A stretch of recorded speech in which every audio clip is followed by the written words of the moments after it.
ओम शांति। आज 14 अक्टूबर 2025 की बाबा की साकार मुरली है। मुरली के महावाक्य हैं, मीठे बच्चे, यह पुरुषोत्तम संगम युग कल्याणकारी युग है। इसमें ही परिवर्तन होता है। तुम कनिष्ठ से उत्तम पुरुष बनते हो। प्रश्न है, इस ज्ञान मार्ग में कौन सी बात सोचने व बोलने से कभी भी उन्नति नहीं हो सकती? उत्तर है, ड्रामा में होगा तो पुरुषार्थ कर लेंगे, ड्रामा कराएगा तो कर लेंगे। यह सोचने व बोलने वालों की उन्नति कभी नहीं हो सकती। यह कहना ही रॉन्ग है। तुम जानते हो, अभी जो हम पुरुषार्थ कर रहे हैं यह भी ड्रामा में नोंद है। पुरुषार्थ करना ही है। गीत है, यह कहानी है दीवे और तूफान की। ओम शांति। यह है कलयुगी मनुष्यों के गीत, परंतु इनका अर्थ वह नहीं जानते। यह तुम जानते हो। तुम हो अभी पुरुषोत्तम संगम युगी। संगम युग के साथ पुरुषोत्तम भी लिखना चाहिए। बच्चों को ज्ञान की पॉइंट्स याद न होने के कारण फिर ऐसे ऐसे अक्षर लिखने भूल जाते हैं। यह मुख्य है। इनका अर्थ भी तुम ही समझ सकते हो। पुरुषोत्तम मास भी होता है। यह फिर है पुरुषोत्तम संगम युग। यह संगम का भी एक त्योहार है। यह त्योहार सबसे ऊंच है। तुम जानते हो, अभी हम पुरुषोत्तम बन रहे हैं। उत्तम ते उत्तम पुरुष, ऊंच ते ऊंच साहूकार से साहूकार नंबर 1 कहेंगे लक्ष्मी नारायण को। शास्त्रों में दिखाते हैं, बड़ी प्रलय हुई, फिर नंबर 1 श्री कृष्ण पीपल के पत्ते पर सागर में आया। अभी तुम क्या कहेंगे? नंबर 1 है यह श्री कृष्ण, जिसको ही श्याम सुंदर कहते हैं। दिखाते हैं, अंगूठा चूसता हुआ आया। बच्चा तो गर्भ में ही रहता है, तो पहले पहले ज्ञान सागर से निकला हुआ उत्तम ते उत्तम पुरुष श्री कृष्ण है। ज्ञान सागर से स्वर्ग की स्थापना होती है। उसमें नंबर 1 पुरुषोत्तम यह श्री कृष्ण है। और यह है ज्ञान का सागर, पानी का नहीं। प्रलय भी होती नहीं। कई बच्चे नए नए आते हैं तो बाप को फिर पुरानी पॉइंट रिपीट करनी पड़ती हैं। सतयुग, त्रेता, द्वापर, कलयुग, यह 4 युग तो है। 5वां फिर है पुरुषोत्तम संगम युग। इस युग में मनुष्य चेंज होते हैं, कनिष्ठ से सर्वोत्तम बनते हैं। जैसे शिव बाबा को भी पुरुषोत्तम व सर्वोत्तम कहते हैं ना, वह है ही परम आत्मा, परमात्मा। फिर पुरुषों में उत्तम है यह लक्ष्मी नारायण। इन्हों को ऐसा किसने बनाया? यह तुम बच्चे ही जानते हो। बच्चों को भी समझ में आया है। इस समय हम पुरुषार्थ करते हैं ऐसा बनने के लिए। पुरुषार्थ कोई बड़ा नहीं है, मोस्ट सिंपल है। सीखने वाली भी है अबलाए कुब्जाए, जो कुछ भी पढ़ी लिखी नहीं है। उन्हों के लिए कितना सहज समझाया जाता है। देखो, अहमदाबाद में एक साधु था, कहता था हम कुछ खाते पीते नहीं हैं। अच्छा, कोई सारी आयु खाता पीता नहीं है, फिर क्या? प्राप्ति तो कुछ नहीं है ना। झाड़ को भी खाना तो मिलता है ना। खाद, पानी आदि नेचुरल उनको मिलता है, जिससे झाड़ वृद्धि को पाता है। उसने भी कोई रिद्धि सिद्धि पाई होगी। ऐसे बहुत है जो आग से पानी से चले जाते हैं। इनसे भला फायदा क्या? तुम्हारा तो इस सहज राजयोग से जन्म जन्मांतर का फायदा है।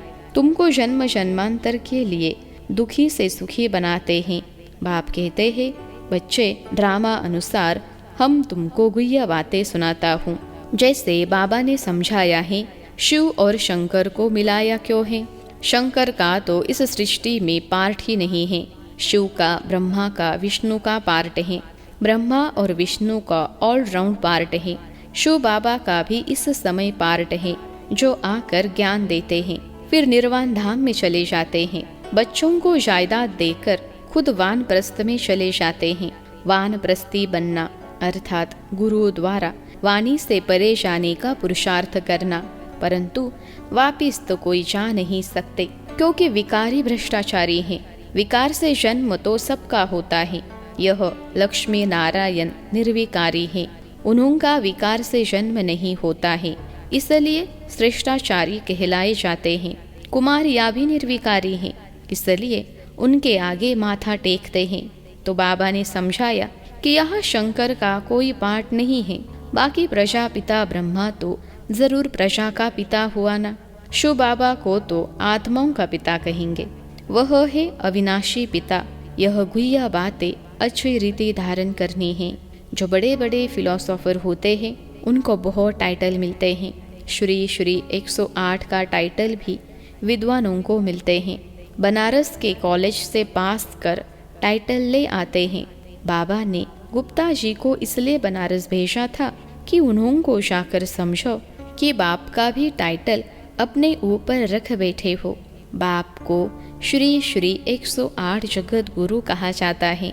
माला ही 108 की होती है। 8 रत्न गाए जाते हैं। वह 5 वेद ऑनर होते हैं, इसलिए उनको जपते हैं। फिर उनसे कम 108 की पूजा करते हैं। यज्ञ जब रचते हैं तो कोई 1000 बनाते हैं, कोई 10,000, कोई 50,000, कोई लाख भी बनाते हैं। मिट्टी के बनाकर फिर यज्ञ रचते हैं। जैसा जैसा सेठ अच्छे से अच्छा बड़ा सेठ होगा तो लाख बनाएंगे। बाप ने समझाया है, माला तो बड़ी है ना, 16,108 की माला बनाते हैं। यह तुम बच्चों को बाप बैठ समझाते हैं। तुम सभी भारत की सेवा कर रहे हो बाप के साथ। बाप की पूजा होती है तो बच्चों की भी पूजा होनी चाहिए। यह नहीं जानते कि रुद्र पूजा क्यों होती है। बच्चे तो सब शिव बाबा के हैं। इस समय सृष्टि की कितनी आदमशुमारी है, इसमें सब आत्माएं शिव बाबा के बच्चे ठहरे ना, परंतु मददगार सब नहीं होते। इस समय तुम जितना याद करते हो उतना ऊंच बनते हो, पूजन लायक बनते हो। ऐसे और कोई की ताकत नहीं जो यह बात समझाए, इसलिए कह देते ईश्वर का अंत कोई नहीं जानते। बाप ही आकर समझाते हैं। बाप को ज्ञान का सागर कहा जाता है तो जरूर ज्ञान देंगे ना। प्रेरणा की तो बात होती नहीं। भगवान कोई प्रेरणा से समझाते हैं क्या? तुम जानते हो उनके पास सृष्टि के आदि मध्य अंत का ज्ञान है। वह फिर तुम बच्चों को सुनाते हैं। यह तो निश्चय है। निश्चय होते हुए भी फिर भी बाप को भूल जाते हैं। बाप की याद यह है पढ़ाई का तंत्र। याद की यात्रा से कर्मातीत अवस्था को पाने में मेहनत लगती है। इसमें ही माया के विघ्न आते हैं। पढ़ाई में इतने विघ्न नहीं आते। अब शंकर के लिए कहते हैं, शंकर आँख खोलते हैं तो विनाश होता है। यह कहना भी ठीक नहीं है। बाप कहते हैं, न मैं विनाश कराता हूँ न वह करते हैं। यह रॉन्ग है। देवताएं थोड़े ही पाप करेंगे। अब शिव बाबा बैठ यह बातें समझाते हैं। आत्मा का यह शरीर है रथ। हर एक आत्मा की अपने रथ पर सवारी है। बाप कहते हैं, मैं इनका लोन लेता हूँ, इसलिए मेरा दिव्य अलौकिक जन्म कहा जाता है। अभी तुम्हारी बुद्धि में 84 का चक्र है। जानते हो, अभी हम घर जाते हैं, फिर स्वर्ग में आएंगे। बाबा बहुत सहज करके समझाते हैं। इसमें हार्ट फेल नहीं होना है। कहते हैं, बाबा हम पढ़े लिखे नहीं हैं, मुख से कुछ निकलता नहीं। परंतु ऐसा तो होता नहीं। मुख तो जरूर चलता ही है। खाना खाते हो, मुख चलता है ना। वाणी न निकले, यह तो हो नहीं सकता। बाबा ने बहुत सिंपल समझाया है। कोई मौन में रहते हैं तो भी ऊपर में इशारा देते हैं कि उनको याद करो। दुख हरता सुख करता वह एक ही दाता है। भक्ति मार्ग में भी दाता है तो इस समय में भी दाता है। फिर वानप्रस्थ में तो है ही शांति। बच्चे भी शांति धाम में रहते हैं। पार्ट नूंधा हुआ है जो एक्ट में आता है। अभी हमारा पार्ट है विश्व को नया बनाना। उनका नाम बड़ा अच्छा है, हेविनली गॉड फादर। बाप रचयिता है स्वर्ग का। बाप नरक थोड़े ही रचेंगे। पुरानी दुनिया कोई रचते है क्या? मकान हमेशा नया बनाया जाता है। शिव बाबा नई दुनिया रचते हैं ब्रह्मा द्वारा। इनको पार्ट मिला हुआ है। यहाँ पुरानी दुनिया में जो भी मनुष्य है सब एक दो को दुख देते रहते हैं। तुम जानते हो हम हैं शिव बाबा की संतान। फिर शरीरधारी प्रजापिता ब्रह्मा के बच्चे हो गए एडॉप्टेड। हमको ज्ञान सुनाने वाला है शिव बाबा रचयिता, जो अपनी रचना के आदि मध्य अंत का ज्ञान सुनाते हैं। तुम्हारी एम ऑब्जेक्ट ही है यह बनना। मनुष्य देखो कितना खर्चा कर मार्बल आदि की मूर्तियां बनाते हैं। यह है ईश्वरीय विश्वविद्यालय वर्ल्ड यूनिवर्सिटी। सारी यूनिवर्स को चेंज किया जाता है। उन्होंने जो भी कैरेक्टर्स है सब आसुरी, आदि मध्य अंत दुख देने वाले हैं। यह है ईश्वरीय यूनिवर्सिटी। ईश्वरीय विश्वविद्यालय एक ही होता है जो ईश्वर आकर खोलते हैं, जिससे सारी विश्व का कल्याण हो जाता है। तुम बच्चों को अब राइट और रॉन्ग की समझ मिलती है, और कोई मनुष्य नहीं जो समझता हो। राइट रॉन्ग को समझाने वाला एक ही राइटियस होता है, जिसको ट्रूथ कहते हैं। बाप ही आकर हर एक को राइटियस बनाते हैं। राइटियस बनेंगे तो फिर मुक्ति में जाकर जीवन मुक्ति में आएंगे। ड्रामा को भी तुम बच्चे जानते हो। आदि से लेकर अंत तक बाड़ बजाने नंबरवार आते हो। यह खेल चलता ही रहता है। ड्रामा शूट होता जाता है। यह एवर न्यू है। यह ड्रामा कभी पुराना नहीं होता है, और सब नाटक आदि विनाश हो जाते हैं। यह बेहद का अविनाशी ड्रामा है। इसमें सब अविनाशी पाठधारी हैं। अविनाशी खेल व मांडवा देखो कितना बड़ा है। बाप आकर पुरानी सृष्टि को फिर नया बनाते हैं। वह सब तुमको साक्षात्कार होगा। जितना नज़दीक आएंगे फिर तुमको खुशी होगी। साक्षात्कार करेंगे, कहेंगे अब पाठ पूरा हुआ। ड्रामा को फिर रिपीट करना है। फिर नए सिर पाठ बजाएंगे जो कल्प पहले बजाया है। इसमें ज़रा भी फर्क नहीं हो सकता है। इसलिए जितना हो सके तुम बच्चों को ऊंच पद पाना चाहिए। पुरुषार्थ करना है, मूंझना नहीं है। ड्रामा को जो कराना होगा वो कराएगा। यह कहना भी रॉन्ग है। हमको तो पुरुषार्थ करना ही है।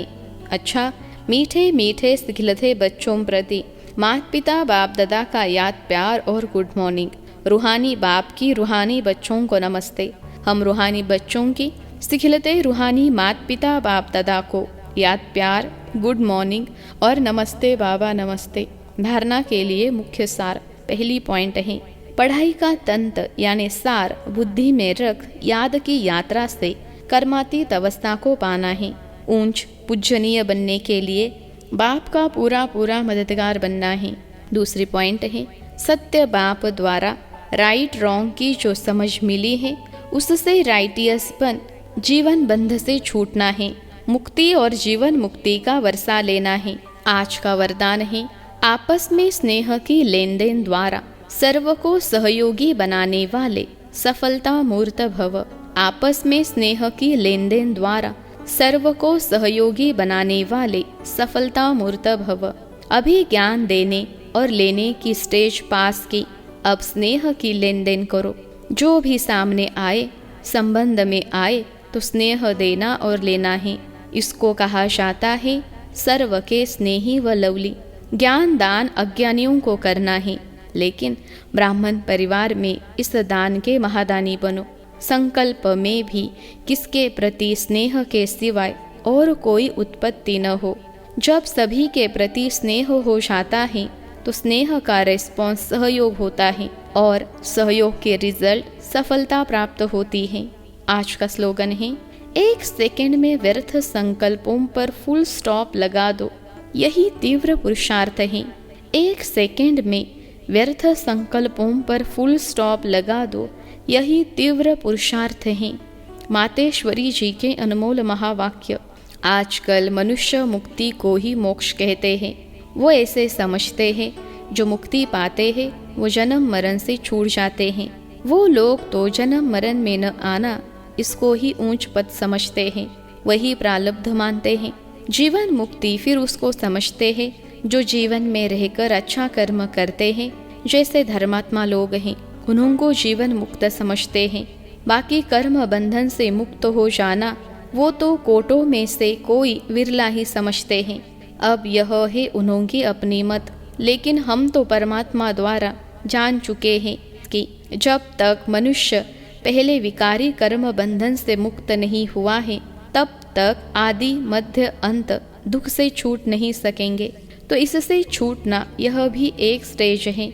तो भी पहले जब ईश्वरीय नॉलेज को धारण करे तब ही ऊंच स्टेज पर पहुंच सके, और उस स्टेज पर पहुंचाने वाला स्वयं परमात्मा चाहिए, क्योंकि मुक्ति जीवन मुक्ति देते वह है। वो भी एक ही समय आए सबको मुक्ति जीवन मुक्ति दे देते हैं। बाकी परमात्मा कोई अनेक बार नहीं आते, और न कि ऐसा समझो कि परमात्मा ही सब अवतार धारण करते हैं। ओम शांति। अव्यक्त इशारे। स्वयं और सर्व के प्रति मनसा द्वारा योग की शक्तियों का प्रयोग करो। मनसा सेवा बेहद की सेवा है। जितना आप मनसा से, वाणी से स्वयं सैंपल बनेंगे तो सैंपल को देखकर स्वतः ही आकर्षित होंगे। सिर्फ दृढ़ संकल्प रखो तो सहज सेवा होती रहेगी। अगर वाणी के लिए समय नहीं है तो वृत्ति से, मनसा सेवा से परिवर्तन करने का समय तो है ना। अब सेवा के सिवाय समय गंवाना नहीं है। निरंतर योगी, निरंतर सेवाधारी बनो। यदि मनसा सेवा करना नहीं आता तो अपने संपर्क से, अपनी चलन से भी सेवा कर सकते हो। अच्छा, ओम शांति।